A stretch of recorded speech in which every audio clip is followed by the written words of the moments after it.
consentitemi di ringraziare tutti i consorziati dell'Universo Treviso, perché ci stanno regalando un sogno a tutti noi.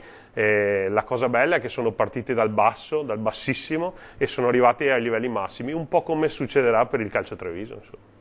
Novità? Abbiamo preso un modello vincente che è l'Universo Treviso, questo lo diciamo da mesi, e lo stiamo però riportando. È nato il consorzio che si chiama Treviso Siamo Noi, che è un consorzio aperto di aziende. Treviso Siamo Noi perché significa che ci riprendiamo in mano la squadra di calcio. Io ci ho messo la faccia per primo perché l'ho sempre dichiarato, il mio sogno è quello di dare la possibilità ai nostri ragazzi, ai nostri bambini che oggi giocano a calcio in città, nelle numerose società serie del territorio, di poter un giorno sognare di vestire la maglia bianco-celeste della città di Treviso. Quindi coinvolgerli all'interno della società, dello Assolutamente, stadio, cresceranno con dei metodi, tutte le categorie? Sì, sarà un progetto sportivo e sociale che consentirà di far crescere dei campioni e dei grandi imprenditore.